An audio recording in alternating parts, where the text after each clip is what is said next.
Thank you. Good evening and welcome to the special meeting for the Akron Public Schools Board of Education for Wednesday, November 11th, 2020. Roll call, please. Dr. Akbar. Here. We know that Mr. Alexander is called. Miss Autry. Present. Mr. Bravo. Present. Dr. Hall. Aye. Mrs. Mansfield. Here. Mrs. McKittrick. Here. Thank you. Thank you. And if everyone could mute and join me in the Pledge of Allegiance.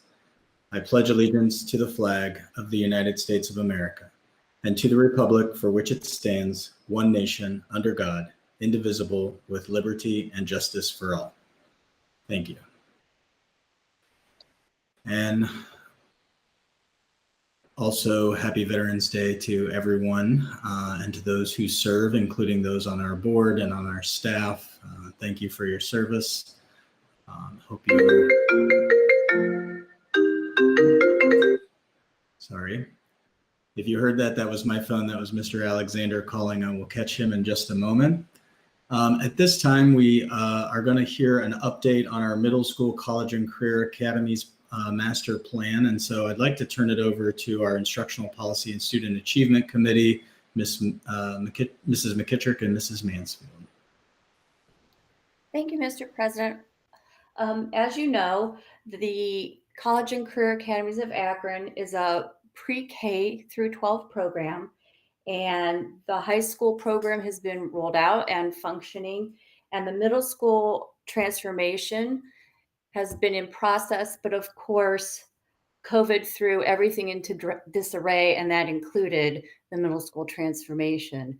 So we are now getting it back on track, and we will turn it over to Lisa and Dr. James with the follow-up. Thanks, Val. Just wanted to thank Dr. McWilliams-Woods and Rachel Tecca for the continuous updates they've done throughout.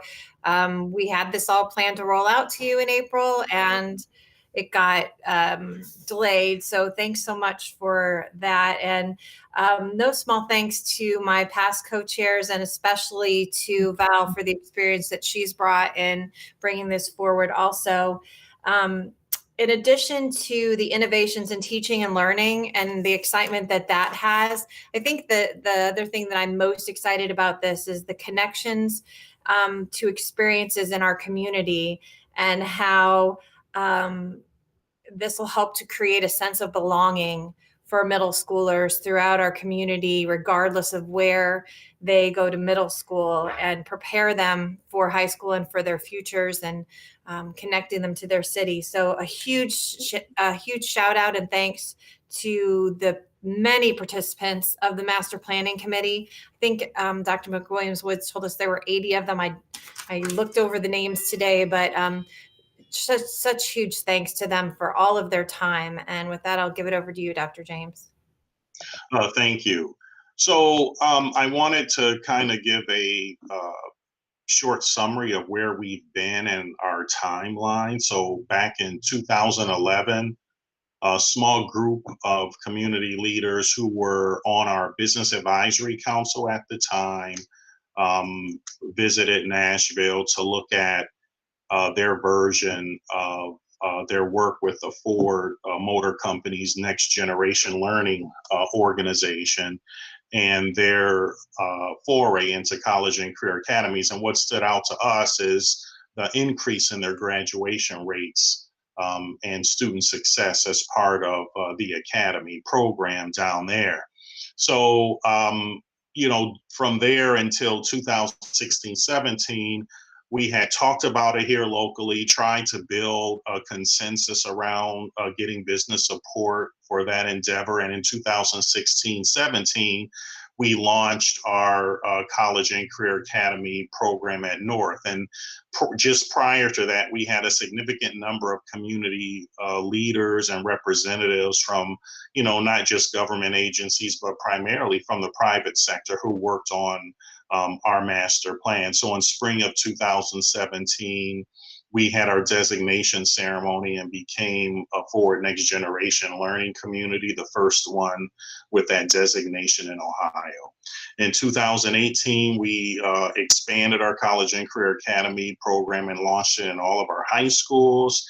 And then this past year, of course, the design of our middle school master plan. And we really look at our College and Career Academy program, again, as a pre-K through 12 program, part of our work with the GAR Foundation and those essential experiences as a precursor to what kids can see later on in middle school and high school, because there is definitely a career focus with our essential experiences program. I'm real happy for our team to present tonight on our middle school academy plan. And so right now I'd like to turn it over to Mark Black, our Executive Director of Secondary.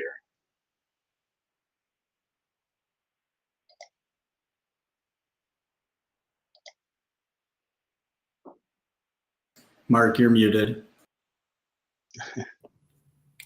Sorry about that. In our quest to become the #1 urban school system in the United States, our work with college and career academies is our vehicle to meet that quest. And what we've done is focused on our mission of to prepare each child for success by designing across our focus areas a framework for learning that takes place at the elementary, middle school, and high school, with it being embodied by 3 focus areas, which is being enrolled, enlisted, and employed. And with that idea of our 3 E's, we have to make sure that our high quality instruction is relevant for all students to tap into their dreams and aspirations, and for our learning centers to be the place where they can have collaboration and engagement with our partners. So today we're going to talk about how we're bringing the middle school up to meet that goal. We're going to talk about how the pre-K through 12th grade transformation has been working throughout our district over the last 3 to 4 years. And then I'll come back and talk about the review of how our focused middle school master plan is going to take us to the next level with the work that's already been established within the high school and the work that Mary Otley Kelly has started in the elementary. So with that, I'm going to turn it over to Rachel Tecca so she can connect the work and give you the framework of where we are with our pre-K through 12 transformation.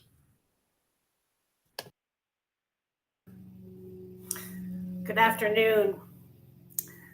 It is my pleasure to be able to share with you the vision, Dr. James, Dr. McWilliams-Woods, as well as you board members and previous board members who have worked diligently to create the different educational experiences for our students in Akron. What we start with here is this visualization of what our portrait of a graduate needs to look like after they have had the experience of working through the College and Career Academies of Akron. One of the most kind of innovative top tasks that our steering committee worked through from the beginning was actually starting with the end in mind, starting with this portrait of a graduate that really was going to drive the work to make sure that we produce students through Akron Public Schools educational experience that have the tools in their tool belt to follow their dreams and aspirations after high school. And that portrait of a graduate has done an outstanding job of being the framework to drive the work at the high school level. In addition to that, the elementary College and Career Academy started with the end in mind as well. Their portrait of an elementary scholar lined up beautifully with the high school portrait as well, but took it down to that elementary level.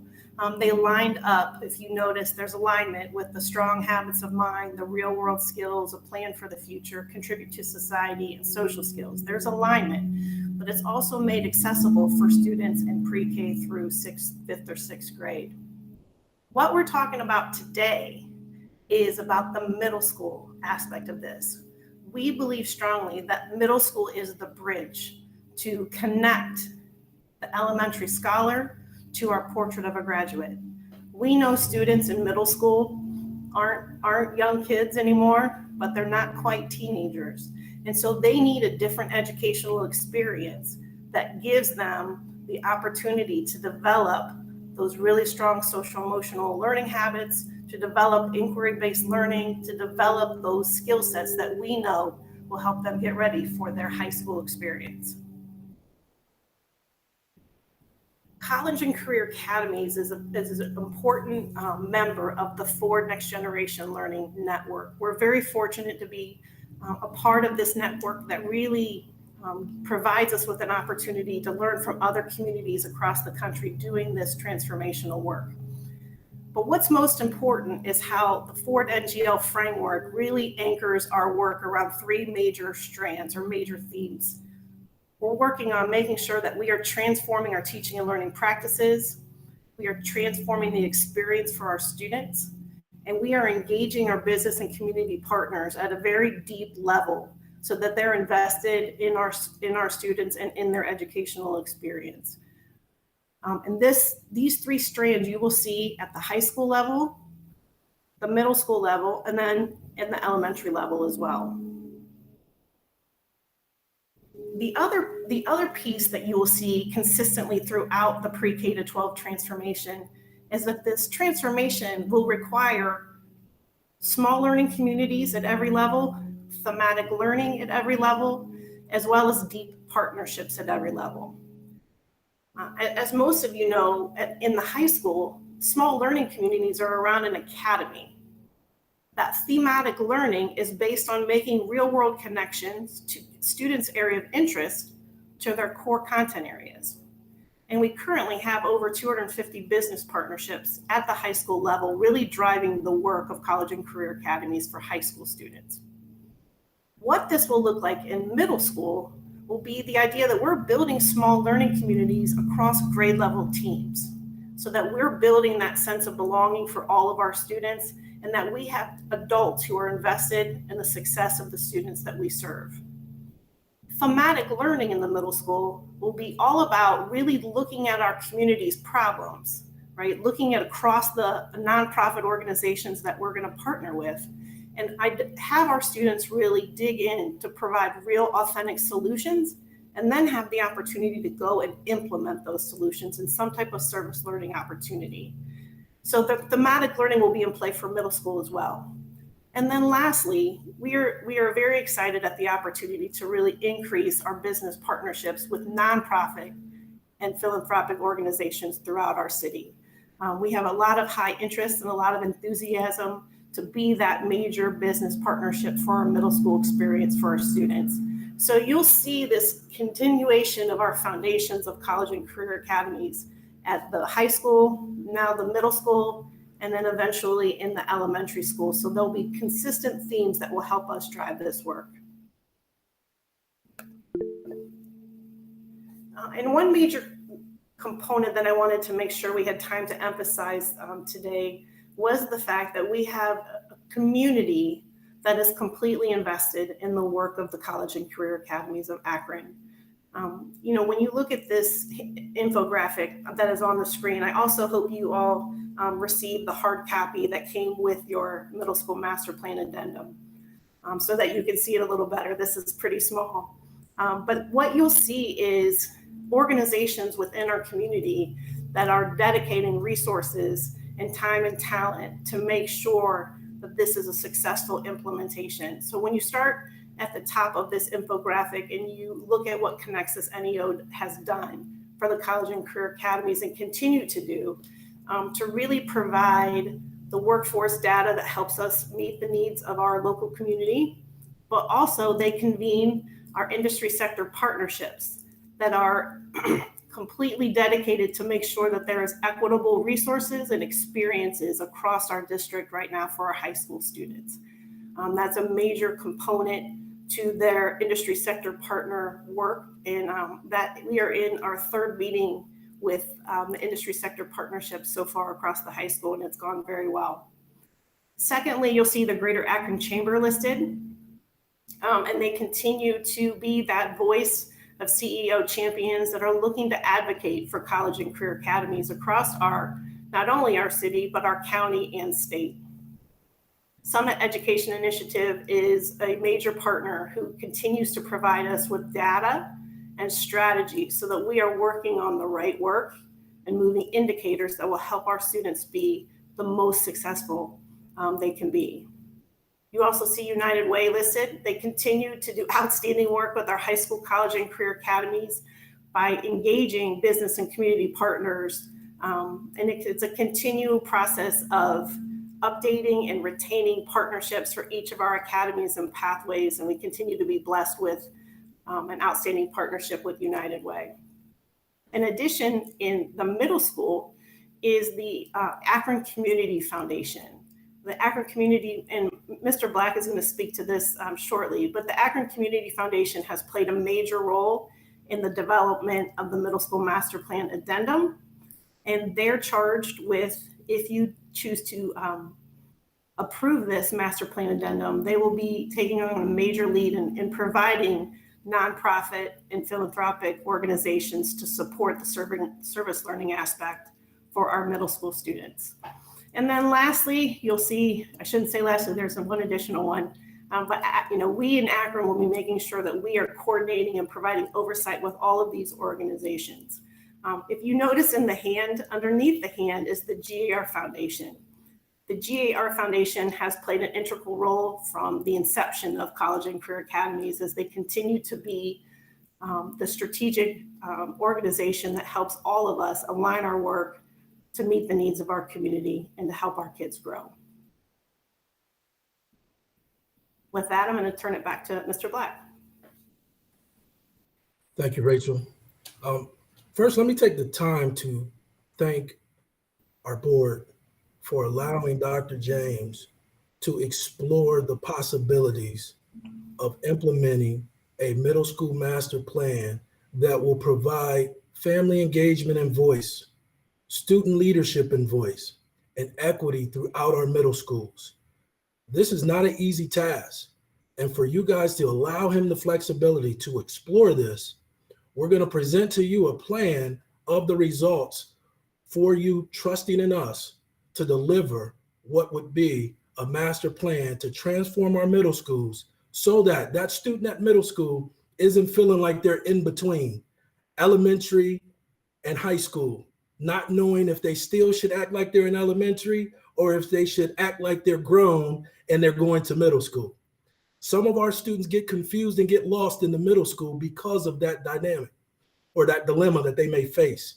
So thank you for allowing us the opportunity to explore this avenue of transforming our middle school. With that being said, there's some partners that wanted to come along with us. They believed in what we were trying to do or what we're trying to do.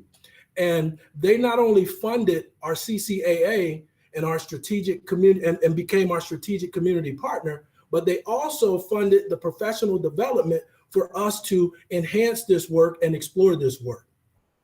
So the GAR Foundation, or GAR, Foundation, was the first to come on board and to provide us with the opportunity to start exploring what professional development could look like and how student leadership could elevate our middle school transformation. And then we have the Martha Holding Jennings Foundation. You know, their work is throughout Northeast Ohio, but they were on board with Akron Public Schools. Yes, we had partners come from near and far to join in on this transformation. And we're very, very thankful that they allowed for us to explore some innovative practices, collaborate with some folks that were already doing some deeper learning and strategic thinking, and they became our partner in connecting us to not only the communities that are doing the work, but the work that we were trying to do. And we thank them for that. And then finally, the Akron Community Foundation, our local partner, our convening nonprofit partner, that is every step of the way with us in this transformation process, not only recruiting businesses to come on, nonprofits to come on and support our middle school, but they're also there to help us fill a position that will allow for our work to move forward as well and become sustainable. So we thank the Akron Community Foundation for their dedication and belief in what we're trying to do with our middle school. With that being said, we have 3 overarching themes that you'll find in the master plan. And we had teachers, students, parents, nonprofit organizations, a lot of CEOs and business partners come and help us design our work around these 3 focus areas. Instruction and habits of mind was what was coming to light to help us drive. It became our system of how we were going to get students and teachers to collaborate around the learning and change what learning looks like within the classroom. The climate and culture became the need that we felt in order to have the students prepared to go out and have essential experiences and to have folks to come into the buildings to support essential experiences. We needed a need to change our climate and culture, not so that it's more inviting, but more collaborative. And social emotional learning, that's a skill that we need to not only teach our teachers how to engage with, but also how our students can engage with themselves and others and tapping into their self-awareness so that they're supported in the learning process. If you could. So from the work of these 3 thematic overarching focus areas, we had tactical teams come together and create plans that would support the work. Inquiry-based learning, again, which was our focus area for changing instruction within the classroom, transforming instruction. We had 3 focus areas: experiential learning, service learning, inquiry-based learning. In those 3 areas, when you think about our portrait of a graduate that Rachel talked to you about earlier, and you look at our strong habits of mind, you look at our social skills, our real world skills, those 3 buckets in the tactical plans drive home what we're looking for in a portrait of a graduate as it relates to being able to go out and not only be able to enroll or enlist, but to have a competitive high-wage job. So our inquiry-based learning within the middle school will allow for our students to not only self-direct their learning, solve problems, allow for teachers to build the capacity within the classroom to lead the learning of collaborative work and becoming a facilitator. Yes, it's very hard for a teacher to step back and become a facilitator when we have always had direct instruction or we led the instruction. But our teachers are on board to change that dynamic within the classroom and become more of a facilitator of learning. We're delivering this, and you'll hear more about it later with a platform that's called Soul, and you'll hear more about Soul later. This platform allows for teachers to build capacity, and it also houses questions that will allow for students to have an essential experience and collaborative experience to solve problems in the real world. Social emotional learning, our social emotional learning area, there's 5 tactical plans that were submitted, and you'll find within the master plan. That's trauma, transitions, training students, training teachers, family, and community. I started off by saying you guys provided the flexibility for Dr. James to allow for us to explore what it would look like for our families to not only engage, but have a voice. That is within not only our social emotional learning experience, but throughout all of our plans. But within this area is where we're going to build students' leadership so that they are aware of what they need to build a mental capacity to overcome productive struggle so that they can stay engaged in the learning process and not shut down like we see most of our middle schoolers do in the process of learning and connecting to the real world. I'm pretty sure we can relate back to when we were in middle school. We asked the question, why are we learning this algebra? What does it connect to? What am I going to be able to do with it? Why do I need to know this?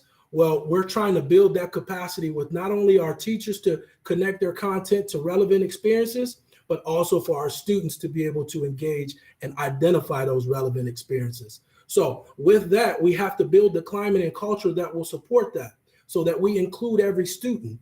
So equity and inclusion will be the first area of focus for our climate and culture, ensuring that all students have the right access as well as the supports to navigate through the inquiry-based learning and to support any type of outside barriers they may have by providing resources to them. That will generate high expectations for all, as well as better communication systems from our community members to our teachers, to our parents, to our students, to our administrators, so that we're all on the page of understanding what it means to be college and career ready in the Akron Public Schools.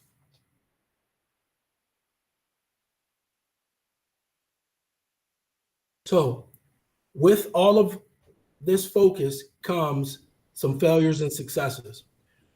We are going to create some matrix, or we have some matrix that we have created that will allow for us to know if we're on track to meet our goal. If you can go to the next slide, Rachel.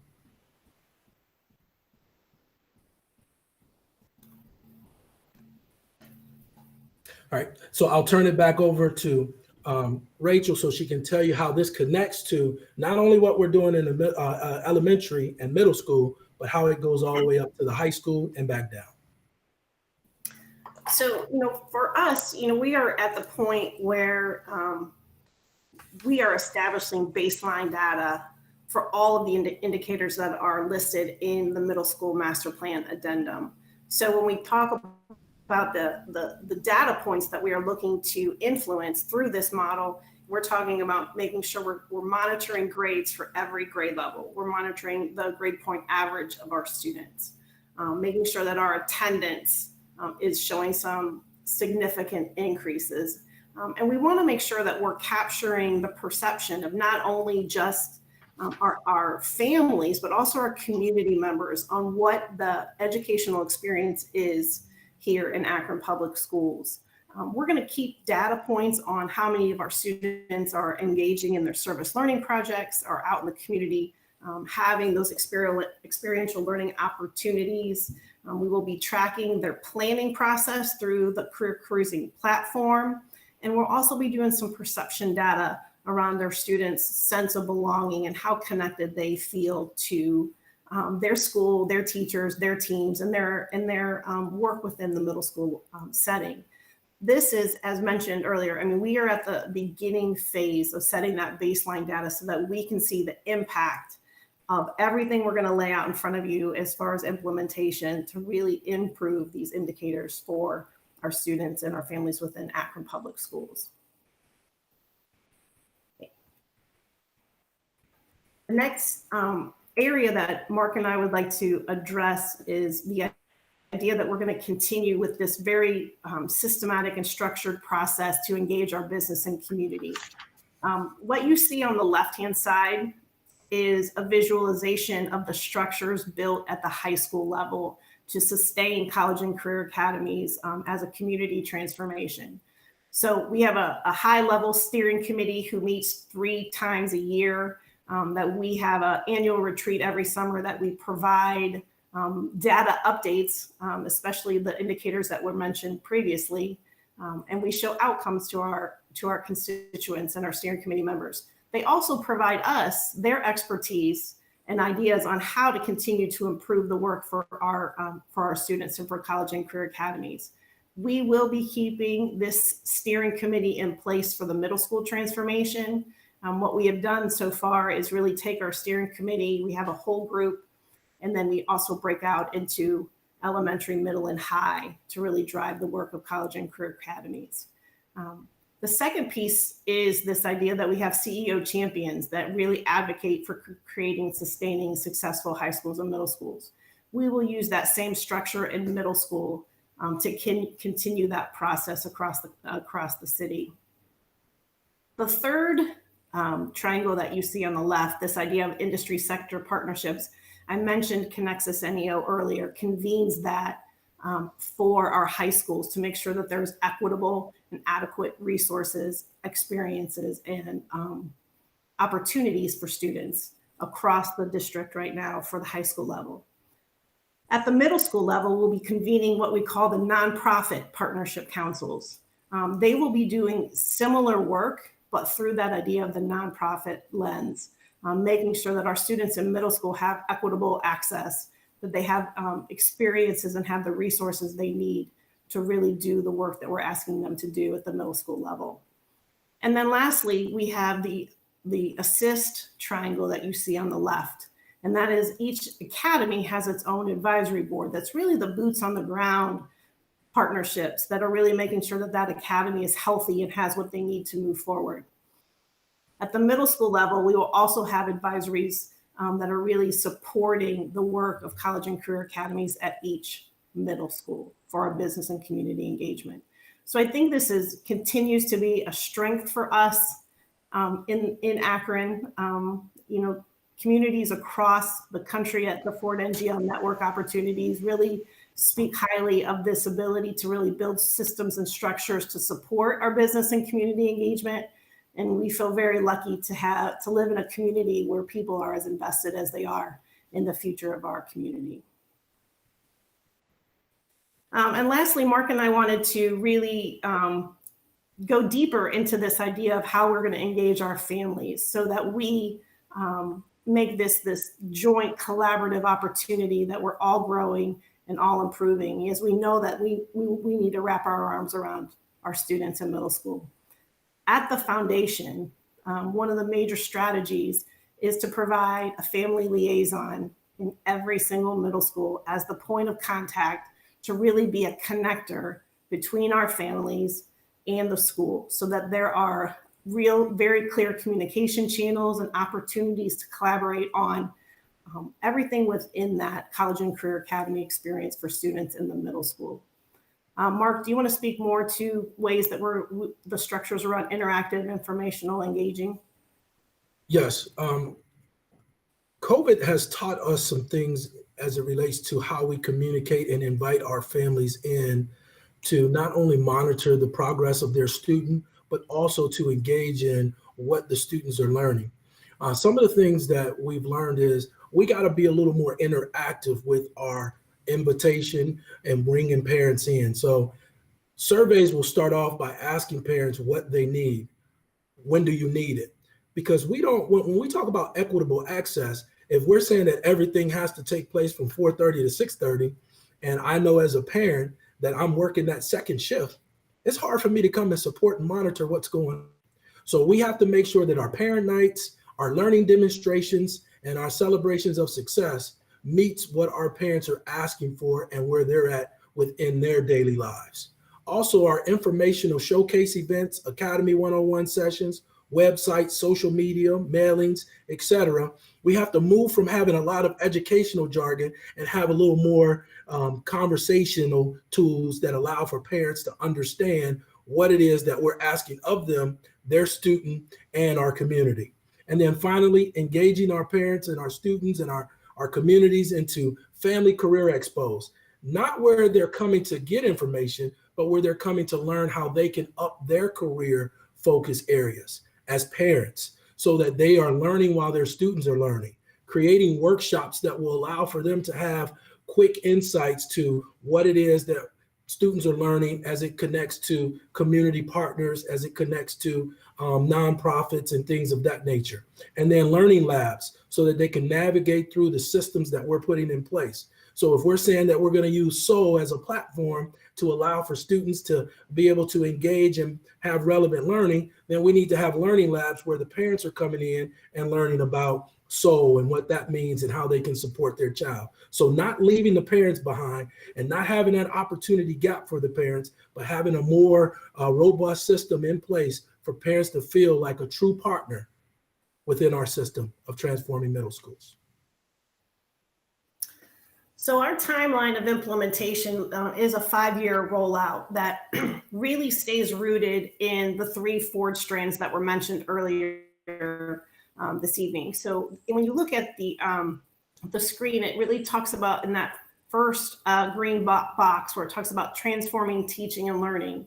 We have laid out for you the major components in each year that will help us transform teaching and learning for our students. In 2021, so this will be second semester if board approved, we will be implementing what we call SOL, which is the self-organized learning environment. This is the first step in getting our teachers to think about inquiry-based learning, and it's within their own content area, where they can become more of a facilitator that Mark mentioned earlier today, and really let students dig in and solve real world problems. We also plan on implementing culturally responsive practices training during the 2021 school year to really build that foundation for transforming the climate and culture in each middle school.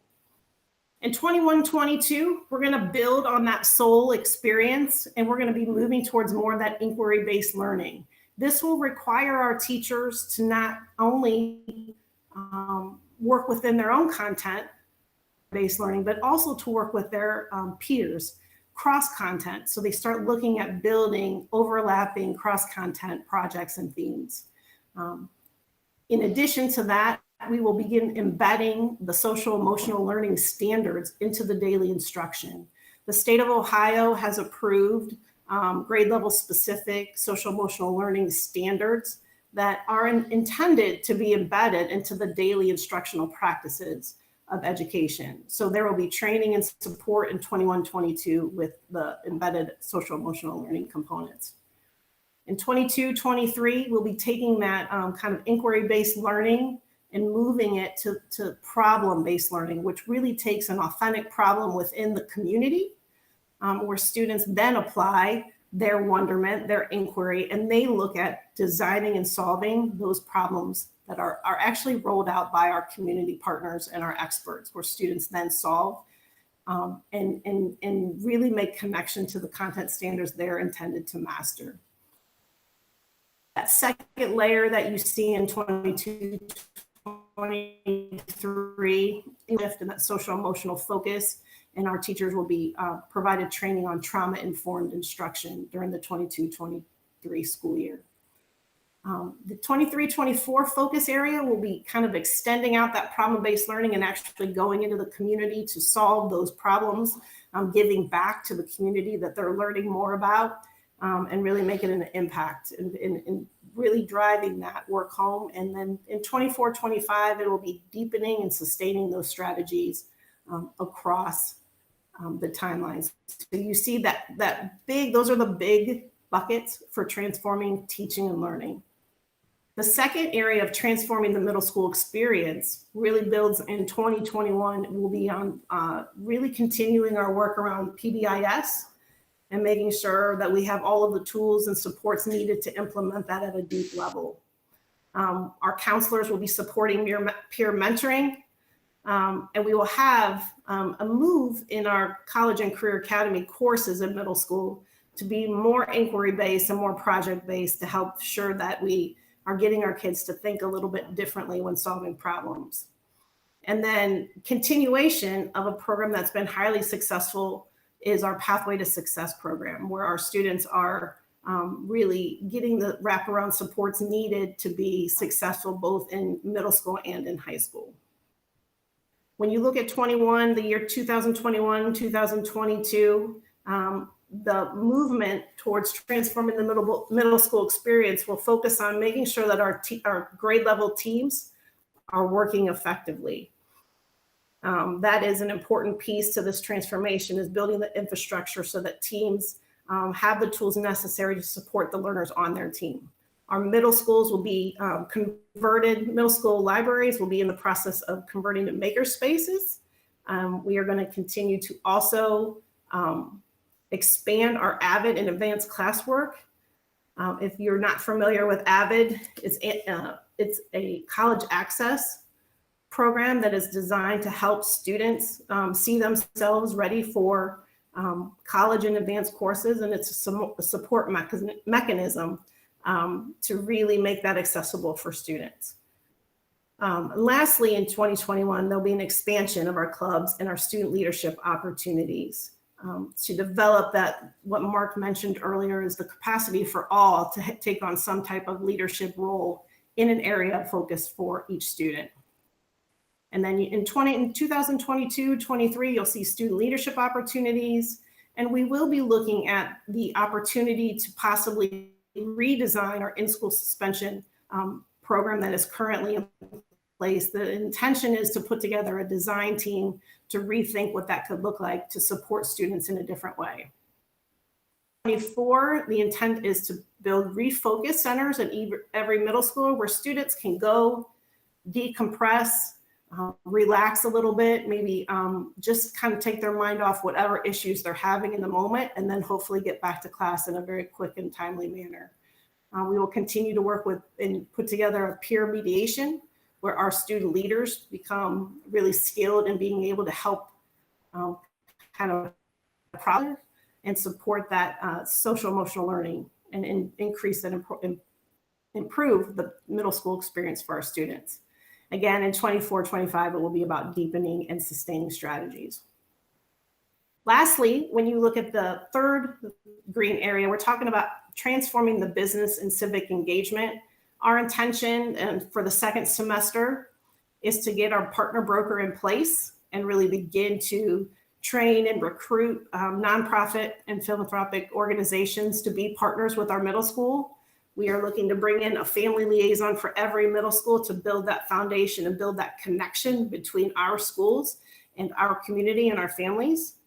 And then have our academy coaches hired this second semester too, so that they're in place and ready to be trained to begin work in the 21-22 school year. As far as transforming business and civic engagement, you'll see that partnership and development and experiential learning begins in 21-22. We will, again, just very similarly to high school, we will have guaranteed experiences for students in 6th, 7th, and 8th grade that gets our students the opportunity to not only do career exploration, but also learn more about what's happening within our own community. 22 and 23, we will put our academy advisory boards in play. And then you'll see in 23-24, our nonprofit partnership councils go into play and our service learning projects begin as well. And then in 24-25, we'll be continuing to deepen and sustain those strategies. This is all predicated on your approval for the master plan addendum, but we wanted you to see kind of the big major initiatives that will be happening each year to really transform this work and transform the educational experience for our students in middle school.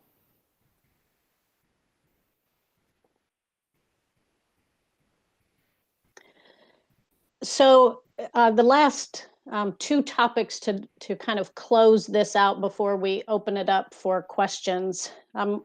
You heard all of the major strategies, and I hope for those of you who either had the opportunity to go to Nashville or have been around through our whole high school transformation, either on the board or as part of our community partnership work in each of our schools, I hope you see those themes, that you can see exactly how what's happening at the middle school will align directly with the high school experience then. It's important to know, because this has probably been the most common question that we've gotten as we went through the middle school design phase, is are we turning the middle schools like, will kids have to pick career themes and will, like they do at the high school? And that is not the case. They're not going to have to pick a specific career type academy. That's the middle school, just as Mr. Black and Mrs. Tecca have said, it's all about that career exploration and preparation and all those professional skills outlined in the Portrait of a Graduate. That's what we're focused on, with a special lens on that social emotional learning that then prepares them to make those important decisions as they go on to high school. So the two last topics is the budget, that we'll take a look, just a very quick overview, because we'll be bringing the budget through the finance committee and then back to you as a board. And then we're going to talk about the second last topic is just sort of our next steps for the rest of this year. So the 5-year budget, we had the budget completed last spring, as Mrs. Mansfield and Mrs. McKittrick talked about it in the opening, that we were planning on bringing all of this to you last spring before our life got disrupted. But we reworked a number of the timelines. We moved some things in later years. We retooled some of the strategies just because of the learning environments that we are now, and what we've learned from this, that we actually made some shifts because we wanted to transform in a different way due to everything we've learned through our remote learning. So we've retooled it, but we're going to be presenting first to the Finance Committee the 5-year budget. I will tell you right now, and that is on November 23rd. We have a tremendous amount of financial support, even more so than what we had for our high school transformation. So the bulk of the new expenses that we're looking at will be funded through the 5 major funders that we have for the middle school work. You've already heard Mr. Black talk about the GAR Foundation, who has been with us through the entire journey. And that some of that money is going to be targeted to middle school as well. The Martha Holden Jennings Foundation, that is a $500,000 over that 5 years that is exclusively for middle school. And then the Akron Community Foundation funding not only the support for all the design that we did this past year and bringing all the partners, but funding the position that will be the partner broker who will go out and recruit all those businesses. So that support will continue. And then, as you all have heard us talk about, and especially if you've attended any of the instructional policy committee meetings, you've heard deeper dives through, we have applied both for a Hewlett Foundation grant and a Chan Zuckerberg Initiative grant. They go by CZI. Those are both $1.5 million grants that are focused pretty heavily on middle school, but then they also reach into some high school, and the CZI grant then will support our elementary master planning process. So we will know within the next 2 weeks whether we officially are receiving the 1.5 million from the Hewlett Foundation and 1.5 million from CZI. So by the board meeting of November 30th, we will know both of those. And so that collective funding is going to be significant. It's about $3.8 million that we're looking at just for that middle school 5-year support. And then lastly, the next steps then. The way the rest of this month will go before we come back to the board on November 30th to seek official approval then for the master plan.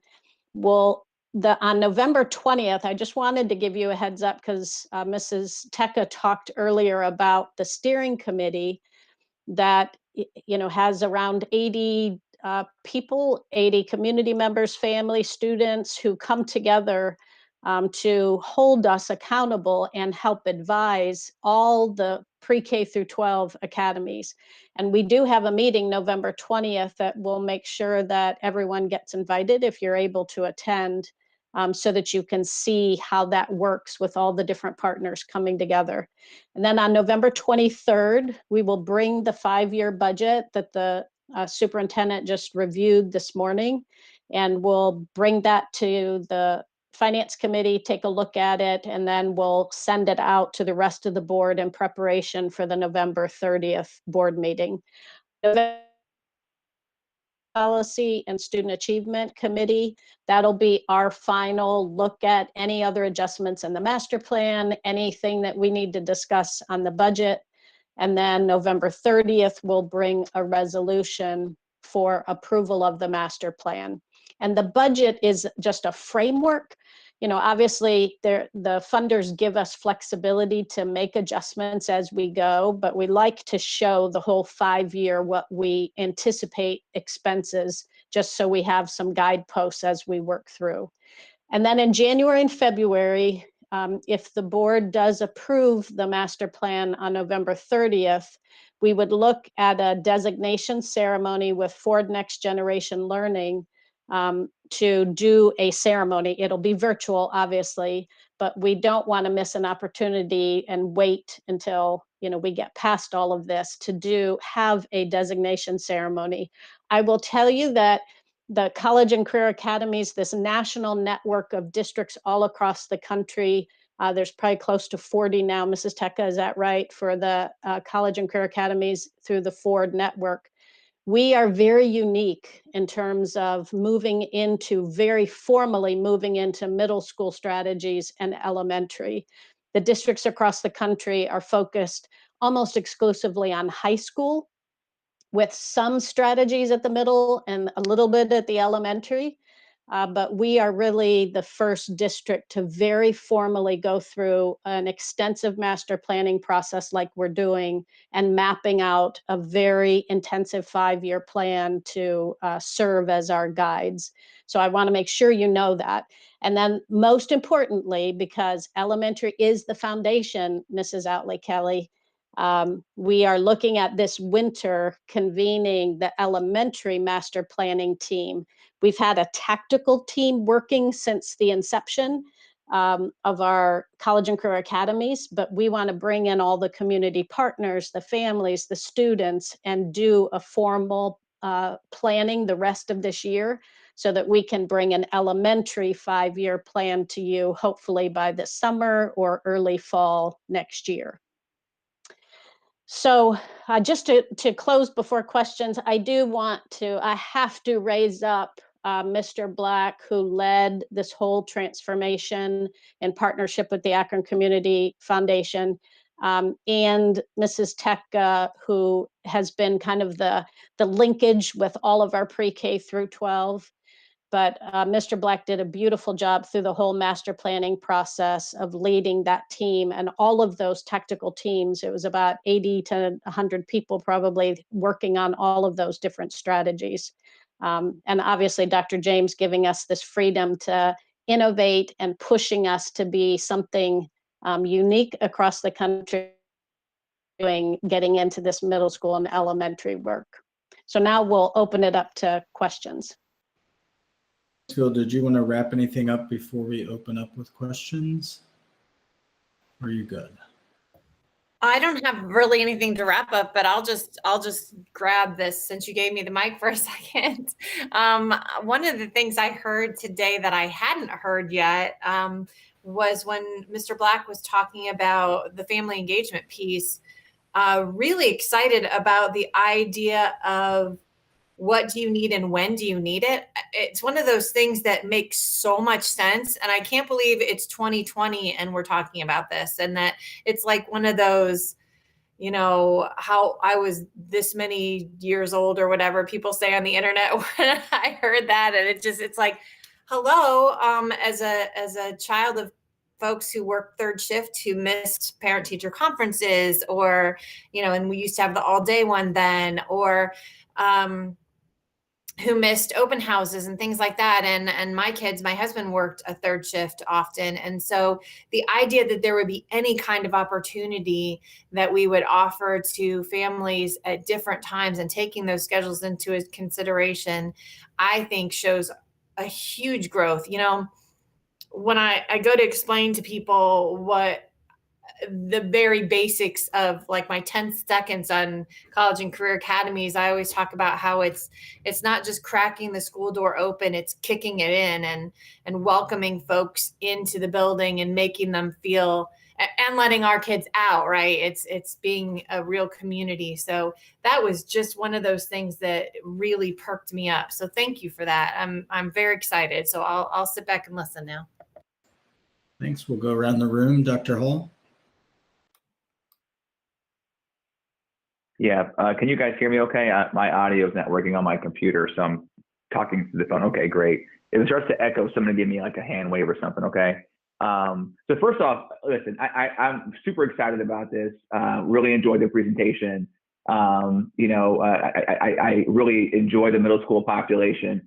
There's a lot of talented kids, and you're catching them before they become, at times, truly recalcitrant at the high school level. At times. So anyway, but so I have a number of questions. So I know we've adopted kind of a rule where we kind of ask 2 questions and go around. So I'm going to ask my 2 questions and then I'll wait my turn to go back around the circle. But my first one, so first is a comment, really back to Mr. Black. I'll echo what Ms. Mansfield today. I loved the the language around understanding our family needs, because a lot of it starts with that. I mean, in healthcare, we talk about sort of risk stratification. In education, we don't like to use the word risk, but we think about sort of opportunities for students, right, to improve whether their quality of life, their quality of education, et cetera. And until we have that data on what our families need and when they need it, it's hard to even have the equity conversation, because again, I don't know what you need and I don't know when you need it, So I'm very, very excited to kind of hear, as you all sort of work through the surveys, the kinds of questions that you're going to ask, to really kind of, to really get at that information. I'm really keen to kind of see some of that product when you guys are after you develop it. And then, so my first question, in my comment, I'm going to cut my comment as a question. So my first question is really just want to understand a bit more the culturally responsive practice component. So my assumption in that is, on North Hill, we have a large Nepali population on North Hill, right? Other schools, may have a really strong or a high African American population. Others may have, majority Caucasian, right? So, but even the Caucasian and African American may be broken down in the sort of multiple sort of cultural sort of subtypes, right? So I guess my question is, for this go around was going to be, can you talk a bit more when you say culturally responsive practice, like what kinds of tools or resources are you going to bring to bear, and how do you differentiate between what schools you utilize, what tools and resources that? Does that make sense? Okay. Mark, did you want to take that, or did you want me to? Yeah, I mean, we can all take it. And Dr. Hall, I appreciate the, the question. First thing we have to understand is Carla Chapman has been doing a great job of meeting our new teachers at the onset before they go into the classroom with our culturally responsive training, to allow for them to first be aware. And I think that's for everyone, to be aware of some of the biases we may bring, not only to our job, but to our classroom, that may impact how students are educated or how students are provided opportunities. And you mentioned North Hill, and we can build off of that. So yes, when we're looking at North Hill, we have to understand that not only is there a language barrier, we know there's a cultural barrier in the way that students are learning and receive information, as well as collaborate with others. So before we can jump into PBLs and collaborative learning and students and teachers expected to create a project, we have to understand the mindset and the way that we operate and process things as a group, as a gender, and definitely as a race. So it would start with what Carla has already started and put in place, and that is the training that our teachers receive, not only at the onset of when they come into Akron Public Schools, but also through their 6-hour options. And if it's okay with Dr. James, I would defer to Carla to talk about those breakout target areas that she and her team focuses on to ensure that we are responding to not only what students need and what teachers need to have that collaborative conversation, and sometimes courageous conversation, but what it will take for us to be able to meet our students' needs where they're at, so that they can continue to learn under our umbrella of Transform It Middle School. So if Carla, you want to jump in with some of those big areas that we focus on. Sure, Dr. James. Yeah. So thank you, Mark. When we talk about being culturally responsive, we're really looking at it in a way that allows for several things to happen, right? So one is the whole self-assessment and self-reflective process, and we need to be using tools for that. Our district has already, through the superintendent's encouragement, paid for qualified administrators of the intercultural development inventory. And there are other tools, but that is one that's being used broadly. You're familiar with that. Kasuma is a big player in that work as well. So there's the self-reflective component. And then we talk about how we collect and use our data that tells us who we're working well with and who we are not, and really going deeply into disaggregating our data so we know where our gaps exist. And then we talk about the action planning work around equity plans. And so those three together will allow us to do the work around creating equitable learning environments for our students, but really addressing that cultural responsiveness in terms of the linguistically and culturally diverse students that we serve, but also understanding the cultural capital that our students bring in terms of their language, their social interaction, their assets, so that we are able to build the kind of positive, supportive relationships that we want to have with our students that support academic success.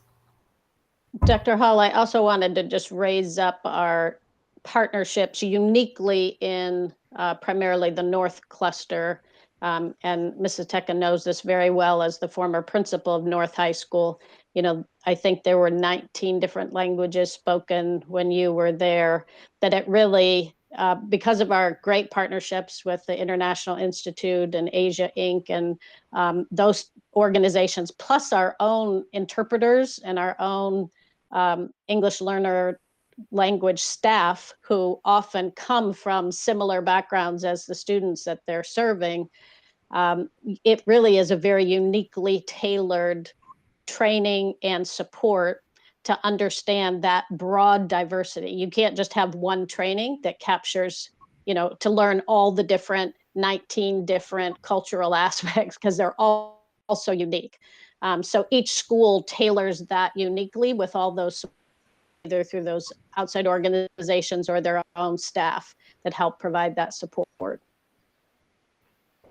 All right, and I didn't see anyone else jump in. So Dr. Hall, if you have two more and you'd like to go, feel free. Yeah. Anyone else? Yeah. Please let me know. Gotcha. So the next thing, and Ms. Tecca, while I'm teeing this question up, can you go to the slide, or just, I mean, I have it in my head, but it's the slide that had the success indicators on it. You know, so I think you had things like GPA on there. I think I wrote down GPA, professional skills, attendance, education, perception, etc.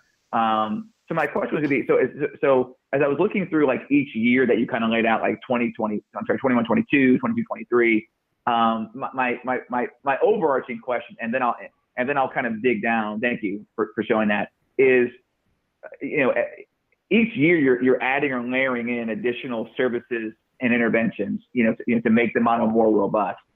So I guess for me, as a board member, I want to understand, you know, and can you speak to how do I know, or how do we know with each year whether or not we've been successful in that particular year, right? So understanding that Rome was not built in a day, but what are the kind of key success indicators or key kind of milestones that we're looking, you know, that we'll be looking at or signatory to each year, so that way we know, okay, after 2020, you know, after 2022, are we on track still, you know, to get to where we want to go? So, and it may still be these, it may be these 5 metrics, you know, for all 4 years, and it may not be, you know, again, we may add additional ones on. But my question is like, you know, for example, grades and GPA, just as an basic example, what is the goal that we would have set for year 1, right? And what do we benchmark that against, right? So how do we know if my benchmark, you know, I'm sorry, if my baseline was,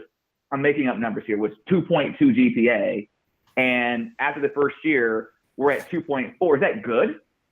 You know, and how do I know that? So that's sort of my first question. Yeah, so really good question, Dr. Hall. I think one of the things that is critically important is establishing the baseline right now and really seeing where we're at with all of the indicators that we've laid out in this master plan addendum. The other piece is, you know, we are actually really good at setting SMART goals in this district. You know, they're specific, they're measurable, they're attainable, they're relatable, they're time sensitive. We are really good at that. But one of the things that we're going to lean heavily on is our partners at the Summit Education Initiative, because they have those predictive analytics that let us know where students, what time to really ensure that college and career readiness. So I think the first step for us is establishing that baseline, looking to our partner SEI to provide that information for us. And then we can set some realistic SMART goals that will get us started in this process. I agree with you. And I think that's one of the best things about having such a strong steering committee. As we show outcomes and we show, where our strengths are, where our areas of challenge are, they're going to be the people that guide us to say, hey, that's fantastic. Think about this. Or you might want to start, and that's kind of the role of the steering committee, to continue to make sure that this transformation stays on track. I hope that answers your question.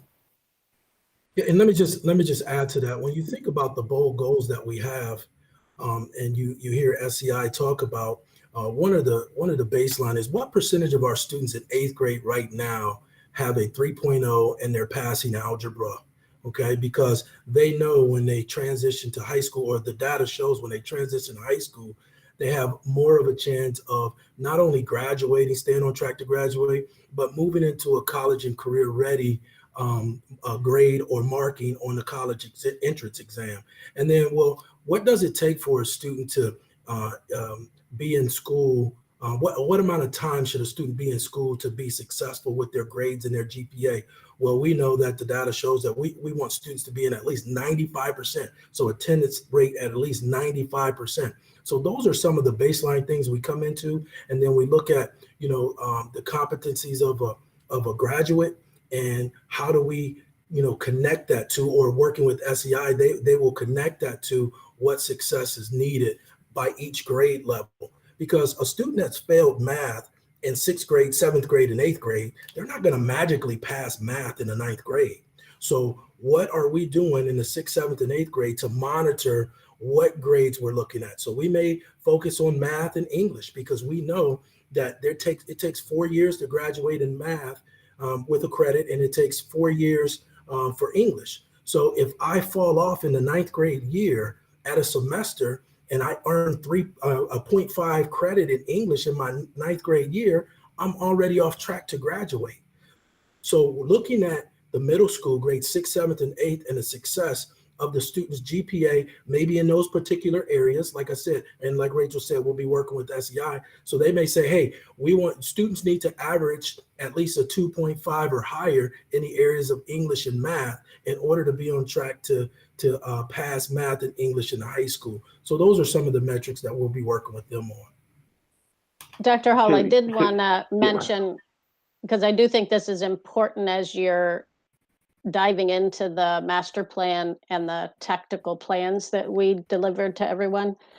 The master planning process is the whole, the visionary piece. Here's the community coming together, students at the table, parents at the table, everyone coming together to say, here's where we want to head in 5 years. Once you approve the master plan, that big kind of guidepost document, then my unbelievable team, with all of our data analysts that we have in the district, take that big vision and they start breaking down into very specific, like what Mrs. Tecca was saying about those SMART goals, of having very specific goals with very specific action steps, with metrics attached to each one of those. And then we pull out and work with the steering committee to say which ones are going to be the big rocks that we report out.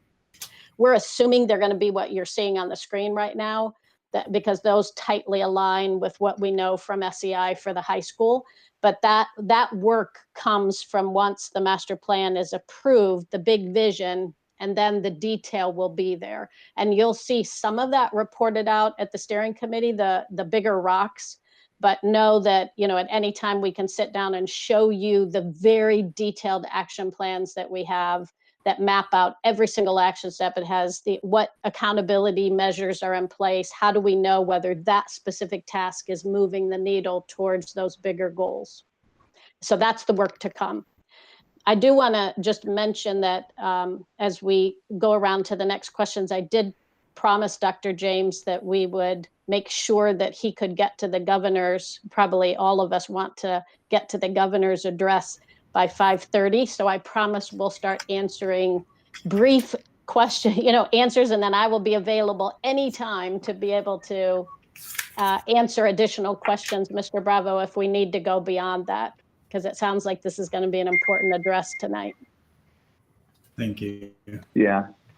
So that was one question. That was one question. I still have one more question left. So that I'm keeping track of my own questions. That was one. It was a big question. It was one. And then my second question was going to be, so first off, thank you for that answer. That distinction between master plan and capital plan, I get that. I just want to say I had asked that question because I know that a lot of times when grants are being given, they have metrics that are in the grant that they expect that you're going to meet. And so that's why in my head I was thinking, all right, well, what are the metrics that were in the GAR grant that they expect us to be able to impact? So again, right. But we can dive more into that later. Right. But I want to get to my second question here, and so which was, in the 2023 school year, for example, we have the trauma-informed instruction and the in-school suspension redesign. I want to spend my question asking about the in-school suspension redesign component. So I know that the I Promise School through MOUs are able to discipline is handled differently within the four walls of that school. I guess I'll put it that way.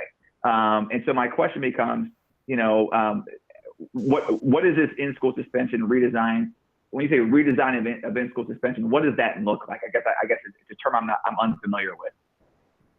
Yeah, so our tactical teams, the teachers, the parents, and business partners, they proposed that redesign based off of some pilots that we had within the district. And one of those pilots took place over at NSCLC. And not saying that the redesign would look like this, but that's where they drew the idea from. And what happens in that in-school suspension is, when we were in school, just a couple years ago, the in-school suspension was a place where you went, you were isolated, you sat in the chair, you either got some work from your teacher and you were on your own to do it, and that was it. You ate your lunch in there. Well, we're trying to move away from that punitive discipline where it'll cause for a student to create a learning gap. So how do we still keep them connected to their teacher when they're in that room? Because what happens is sometimes if I have an IEP and I go in that room and I don't get that, teacher support or instructional support, I could be in violation of, that child's IEP. So instead of the student going into the room and getting double jeopardy, as some of the folks on the tactical team called it, you're in there already, and that's enough punishment. But how do we keep your instruction going? Because if it's not, then you should just be suspended, right? So in order for learning to continue and for the student to still feel a part of the community and feel a way that in-school suspension is a preventative place for them to go instead of suspension, what does that look like in an equitable way, in an equitable environment, so that students still have access to what they are guaranteed if they were sitting in that classroom? So that's without, again, and they're designing that work, but that's what the redesign is going to move towards. So that's a work in progress. Okay, I appreciate that. So I too would like to get to that address at 5:30. Thanks for the reminder that it was coming up. So I will reserve the remainder of my questions for email. Thanks, everybody. I appreciate it. Thank you. Anyone else have questions? Ms. Autry? Thank you, Mr. President. Thanks again for all the hard work on this. So I know this is going to be coming to the Finance Committee in terms of the budget. So I guess I had more of a statement. I'm just wondering, what other than grades are we going to be using to measure as far as the resources allocation to each middle school? Because we might be assuming that every middle school is starting off on equal footing. And I know each middle school has its own specific challenges and whatnot. And I know it was spoken to already with some of the answers that we've had. But I'm just thinking about what other measures we're going to be looking at outside of grades. Yeah, definitely know that already we know we're going to have differentiated allocations of resources based on the number, some of the data we've already talked with you about with higher level courses. You know, where do we need to have a greater lift on offering the advanced classes that we've been working on that at the high school level, but obviously you can't just start there. We need to start at the middle school so the students have that pathway towards those advanced placement classes at the high school level. So some middle schools, similar to the high school, some middle schools offer more higher level courses, some don't. So we're going to have to differentiate and provide more resources for teachers in buildings to get training and to offer courses. That's a perfect example. Some middle schools already have AVID, which is the class that supports students in those higher level courses. Others don't. So we're going to have differentiated allocation there. So we'll be looking at all of that data on the baseline plus. You know, we always look at allocating more social emotional learning resources where we have higher suspension rates, for example, that the suspension, social emotional, we use Youth View, which is the student surveys that talk about their own social emotional health. We'll be looking at that data. So there'll be a wide range, but there won't be anything about this 5-year plan that will be that everybody gets like a chunk of money per kid and it goes. That's because it is so different across all the middle schools on each of those strategies.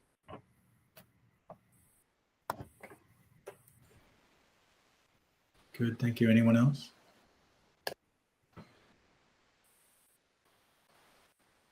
Anyone else? Comments, questions? Okay. Ms. Autry, go ahead. All right. You know, I recall, I think Mr. Black mentioned the transition of teaching from being more from direct instruction to a facilitator role. So I guess I'm just thinking about some of the students that I've met over the years and how we are going to address, I guess, those who might not be as open to that, I guess, approach to learning. I think some students might need that direct instruction. Not all of them will respond well to that. Is there anything that we've seen, I guess, in other areas, in other districts who are doing this, where they've successfully, I guess, addressed both of those types of approaches? Yeah, I just let me be clear. I'm not saying that direct instruction is totally going away. We're just saying that we're going to move from direct instruction to more of the teacher being a facilitator, you know, in a collaborative effort within the classroom. And right here in our that's the basis of New Tech over at Booktel. That's the basis of STEM middle school and STEM high school, and it's also the basis for our IB programs at Litchfield that we're putting in place. So we have learned from those different buildings, the do's and don'ts, and as our team are building, you know, those supports that we may have lacked in you know, in their quest to, you know, have a direct instruction and a facilitated classroom, so that the learner is more involved in answering their own questions and generating their own questions, but also responding to the teacher's questions is the first step that we're going to take.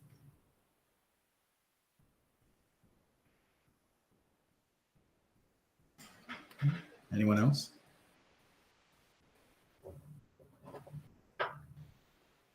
Anyone else?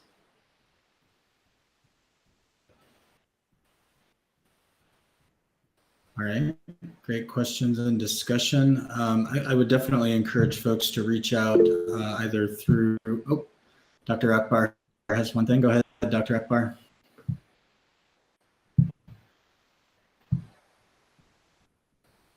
Yeah, I'm sorry. I don't, this is acting weird. But first, I just want to say thank you for presenting this plan. It definitely sounds like a great plan, especially with the incorporation of the nonprofits. I think that that's definitely going to help us as we move forward in many ways. I did want to just say that Dr. Hall had a question specific about equity, and I think Ms. Autry also made a comment as well in that way. I just wanted to echo what Ms. Chapman said around how we build these partnerships. So I just think that what the direction that you're going is, it's definitely in line with that. So I just wanted to say that. Thank you. Thank you, Dr. Hall.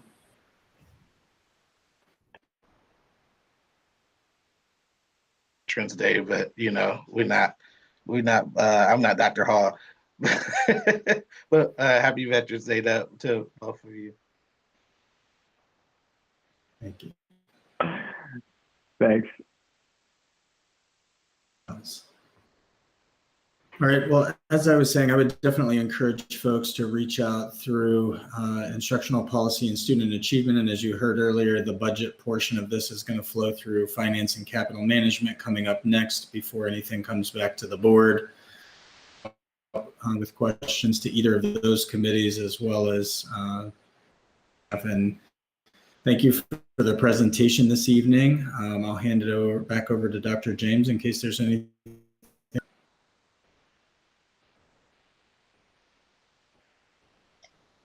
No, I don't think so. I'd like to thank the team for, all of their hard work and really, presenting this. I think, as we go through our finance committee and instructional policy, we'll be able to dive a little bit deeper into this and hopefully get it approved. But thank you all. Thank you. At this time, with no business to come before the board, we'll entertain a motion to adjourn. So moved. Thank you. Second. Motion from Ms. McKittrick and a second from Ms. Autry. We are adjourned. Thank you, and let's hope for good things out of the address tonight. Right. All right. Thanks, everybody. Thanks, everybody. Bye-bye. Good night.